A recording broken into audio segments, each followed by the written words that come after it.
Welcome back to my channel Concept Ahom. আজি class 10 or social science or ইতিহাস কিতাপখনৰ এটি চেপ্টাৰ আলোচনা কৰিম। আমি আজি আলোচনা কৰিবলগীয়া চেপ্টাৰটি হ'ল বংগ বিভাজন। বংগ বিভাজনৰ ওপৰত পাৰ্ট 1 আমি ডিসকাস কৰিছো। আজিৰ এই ভিডিঅ'টোত পাৰ্ট 2 ডিসকাস কৰা হ'ব। পাৰ্ট 1 ভিডিঅ'টোত আমি অলৰেডি ডিসকাস কৰিছো যে কেনেদৰে বংগ বিভাজনৰ পটভূমি ৰচিত হৈছিল, তাৰ পিছত চৰকাৰীভাৱে ঘোষণা কৰা হৈছিল আৰু শেষত গৈ পেলাই 1905 চনৰ 16 অক্টোবৰত বংগ বিভাজন কাৰ্যকৰী কৰা হৈছিল। তাৰ পিছতেই এটি আন্দোলন গঢ়ি উঠিছিল। সেই আন্দোলনটো আছিল স্বদেশী আন্দোলন। ভাৰতৰ ইতিহাসৰ খুবেই গুৰুত্বপূৰ্ণ আন্দোলন, কাৰণ বংগ বিভাজনৰ ফলত মানুহৰ মনত খুবেই বেয়া মনোভাৱৰ সৃষ্টি হৈছিল ইংৰাজসকলৰ প্ৰতি। তেওঁলোক বিদ্ৰোহী হৈ উঠিছিল। বংগক খণ্ড খণ্ড কৰি দুৰ্বল কৰি পেলোৱা যি ষড়যন্ত্ৰ আছিল ব্ৰিটিছৰ, তাৰ বিৰুদ্ধে ভাৰতীয় নাগৰিকসকল ঐক্যবদ্ধ হৈছিল এই স্বদেশী আন্দোলনৰ জৰিয়তে।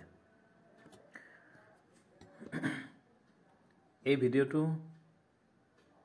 কেৱল HSLC ষ্টুডেণ্টৰ কাৰণে ইম্পৰ্টেণ্ট নহয়, বাকী এক্সামবিলাক অসমত হৈ থকা চৰকাৰী চাকৰি এক্সামবিলাকৰ কাৰণে ভিডিঅ'টো ইম্পৰ্টেণ্ট। কাৰণ আজিকালি সকলোবোৰ প্ৰশ্ন ক্লাছ 6-7ৰ পৰা আৰম্ভ কৰি ক্লাছ 12ৰ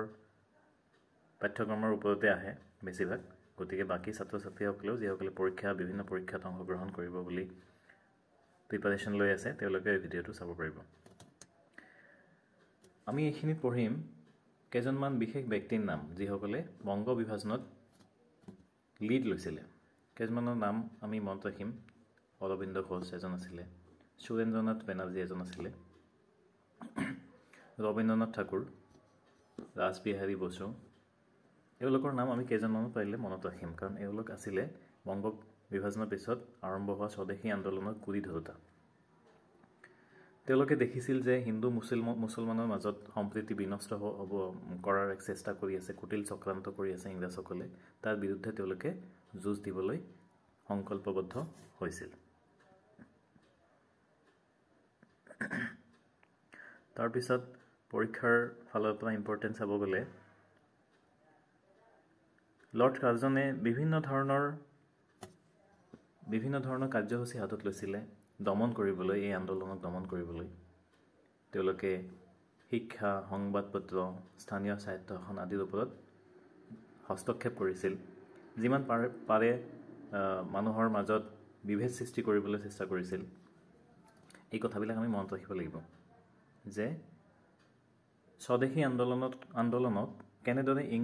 ইংৰাজে দমন কৰিছিল। তেনেকুৱা আমি কুৱেশ্যন বহুত ডিছকাছ কৰিম। অলপ নোটছ আকাৰে মই কুৱেশ্যন আনিব ট্ৰাই কৰিম, কুৱেশ্যন এনচাৰ আনিব চেষ্টা কৰিম। নতুন পেটাৰ্ণত আজিকালি অলপ ক্ৰিটিকেল কুৱেশ্যন আহিছে। সেই কুৱেশ্যনবোৰ কেনেকুৱা হ'ব পাৰে অলপ ক্ৰিটিকেল, সেইবোৰৰ ওপৰত আমি বেলেগকৈ ভিডিঅ' বনাই নোটছ আকাৰে তাত এনচাৰ দিবলৈ চেষ্টা কৰিম। তাৰপিছত আমি পঢ়িব লাগিব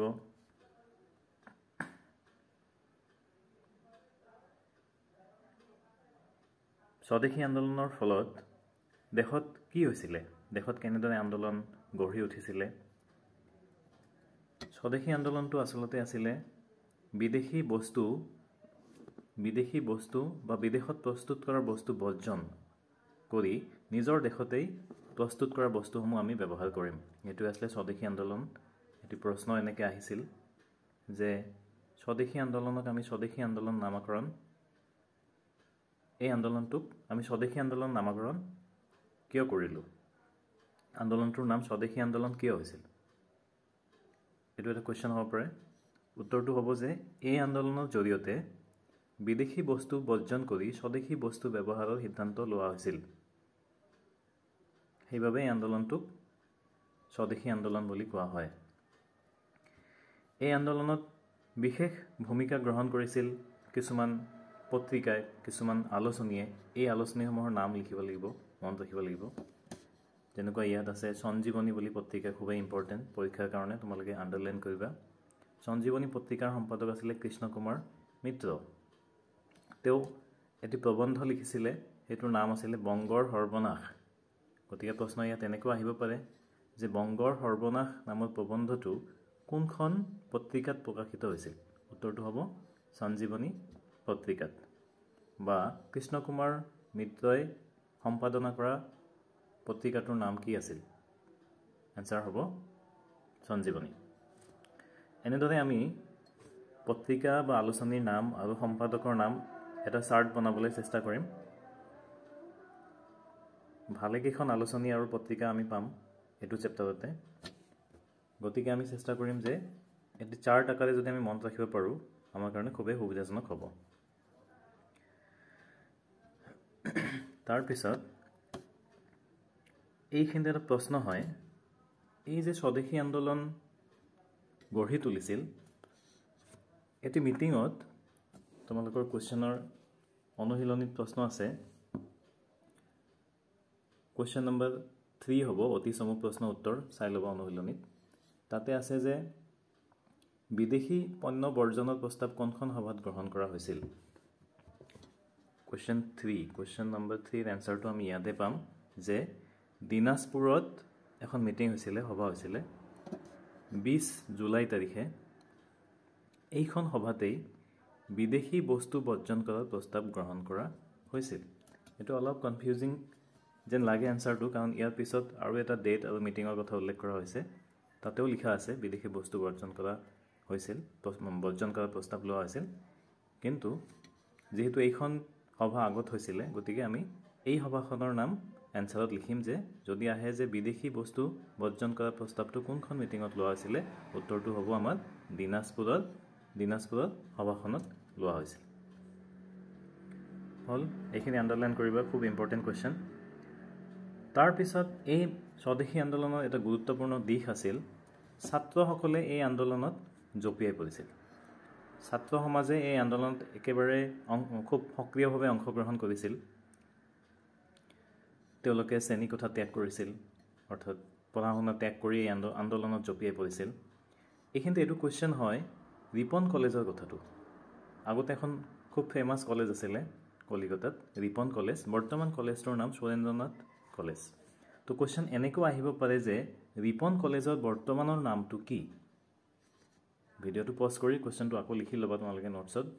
ৰিপন কলেজৰ বৰ্তমান নামটো কি নামটো হ'ব সুৰেন্দ্ৰনাথ কলেজ তাৰ পিছত এটি খুব ইম্পৰ্টেন্ট ডেট তোমালোকে আন্ডাৰলাইন কৰিবা হেতু হল 7 আগষ্ট 1905 1905 চনৰ 7 আগষ্ট তাৰিখে কলিকতাৰ কাছিম বজাৰত এটি সভা হৈছিল এই সভাতে আসলতে স্বদেশী আন্দোলন আৰম্ভ হোৱা বুলি ঘোষণা কৰিছিল ইয়াতেও লিখা আছে যে সৰ্বসন্মতিক্ৰমে বিদেশী পণ্য বহিষ্কাৰৰ প্ৰস্তাৱ এখন সভাত লোৱা হৈছিল কিন্তু কোৱেশ্চন নম্বৰ 3 এনসাৰটো আমি আগতে যেটো পাই আহিলো দিনাজপুৰৰ সভা সেইখনহে এনসাৰত লিখিম বাকি যদি আহে যে কলিকতাৰ কোট বিশাল সভা পাতিছিল মনীন্দ্ৰ চন্দ্ৰ নন্দীৰ অধ্যক্ষতাত হেতু হ'ব কাছিম বজাৰত এই সভাত সকলোৱে একলগ হৈ পেলাই স্বদেশী বস্তু ব্যৱহাৰৰ প্ৰতি আৰু বিদেশী বস্তু বহিষ্কাৰৰ প্ৰতি এক প্ৰস্তাৱ গ্ৰহণ কৰিছিল নেক্সট ইয়াৰ পিছত আমি ৰবীন্দ্ৰনাথ ঠাকুৰৰ কথাটো মনত ৰাখিব লাগিব তেওঁ খুবেই গুৰুত্বপূৰ্ণ ভূমিকা পালন কৰিছিল এই স্বদেশী আন্দোলনত মুছলমান নেতাসকলেও স্বদেশী আন্দোলনত খুবেই সক্ৰিয় ভূমিকা গ্ৰহণ কৰিছিল আমি জানো যে বংগ ভংগ কাৰ্যকৰী কৰা হৈছিল 16 অক্টোবৰ 1905 চনত আৰু সেই দিনাখন বংগবাসীয়ে জাতীয় শোক দিৱস পালন কৰিছিল গতিকে এটা শৰ্ট কোৱেশ্চন ইয়াতে হ'ব পাৰে যে বংগবাসীয়ে জাতীয় শোক দিৱস কেতিয়া পালন কৰিছিল আনসাৰটো হ'ব বংগ বিভাজন কাৰ্যকৰী কৰা দিনটো অৰ্থাৎ 16 অক্টোবৰ 1905 খুব গুৰুত্বপূৰ্ণ কথা এটি যে হিন্দু মুছলমান সকলে একলগ হৈ পেলাই তেওঁলোকে কি কৰিছিল ৰাখি পিন্ধাইছিল ৰাস্তাৰ পথচাৰীক তেওঁলোকে ৰাখি পিন্ধাইছিল তেওঁলোকে মছজিদত উপস্থিত হৈ মৌলবী আৰু অন্যান্য মুছলমান লোকসকলক ৰাখি বন্ধন কৰিছিল ইয়াৰ পৰা আমি বুজিব পাৰোঁ যে সেই সময়ত হিন্দু আৰু মুছলমান আৰু বিভিন্ন ধৰ্মাৱলম্বী মানুহৰ মাজত কিমান মিলাপ্ৰীতি আছিল এটি অলপ শৰ্ট এনসাৰ কোৱেশ্চনৰ কাৰণে এটি কোৱেশ্চন হ'ব পাৰে যে বংগ বিভাজনত কিদৰে ভাৰতীয় নাগৰিকসকলে অংশগ্ৰহণ কৰিছিল বা কিদৰে সক্ৰিয়ভাৱে অংশগ্ৰহণ কৰিছিল তেনেকুৱা অলপ চিন্তা কৰিবলগীয়া কোৱেশ্চন আহিব পাৰে হেতু কাৰণে তোমালোকে ৰেডি হ'ব লাগিব যে বংগ বিভাজনত কেনেদৰে সকলো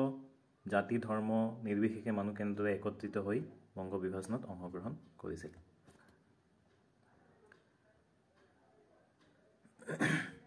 বিভিন্ন আলোচনী প্ৰকাশ পাইছিল আমি অলৰেডি পঢ়িলোৱে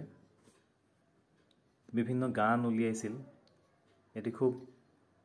গুৰুত্বপূৰ্ণ গীত বন্দে মাতৰম লিখিছিল বঙ্কিম চন্দ্ৰ চট্টোপাধ্যায় এটো আন্ডাৰলাইন কৰিবা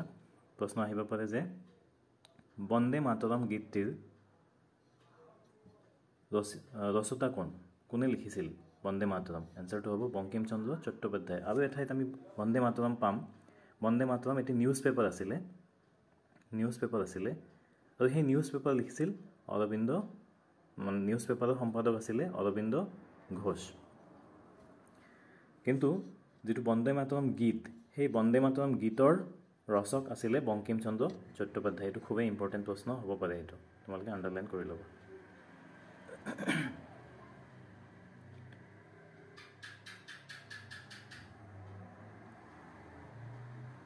এই স্বদেশী আন্দোলনৰ এক খুব গুৰুত্বপূৰ্ণ দিশ এটি আছিলে যে এই স্বদেশী আন্দোলনটো যদিও বংগদেশক কেন্দ্ৰ কৰি আৰম্ভ হৈছিলে কিন্তু গোটেই ভাৰতবৰ্ষ বিয়পি পৰিছিলে দক্ষিণ ভাৰত মহাৰাষ্ট্ৰ উত্তৰ পূব সকলো অঞ্চলতে এই বংগভংগৰ যেটো প্ৰতিক্ৰিয়া সকলো ভাৰতবৰ্ষৰ সকলো অঞ্চলতে দেখা গৈছিলে বিভিন্ন নেতাসকল সুৰেন্দ্ৰনাথ বেনাৰ্জী বাল গংগাধৰ তিলক গোপাল কৃষ্ণ গোখলে লালা লাজপত ৰায় দাদাভাই নৰজী আদি সৰ্বভাৰতীয় নেতাসকলে এই আন্দোলনত যোগদান কৰিছিলে এইখিনিতে মই এটা কথা কৈ যাওঁ এইবাৰ পৰীক্ষা 2025 ৰ HSLC এক্সামত এটি প্ৰশ্ন আহিছিলে যে স্বদেশী মুভমেন্ট আৰু সিপাহী বিদ্ৰোহৰ ব্যৱহৃত আহিলাসমূহৰ এটি তুলনামূলক টকা লিখিব আহিছিলে বা তুলনা কৰিব আহিছিলে অৰ্থাৎ স্বদেশী আন্দোলন মানুহে কেনেদৰে কৰিছিলে আৰু সিপাহী বিদ্ৰোহত মানুহে কেনেদৰে অংশগ্ৰহণ কৰিছিলে সেই কথাটো লিখিব আহিছিলে এটো অলপ চিন্তা কৰিবলগীয়া প্ৰশ্ন এটোৰ এনসাৰো আমি এটা সময়ত লৈ আহিম মই আজি অকনমান কৈ দিও যে স্বদেশী আন্দোলনত কি হৈছিলে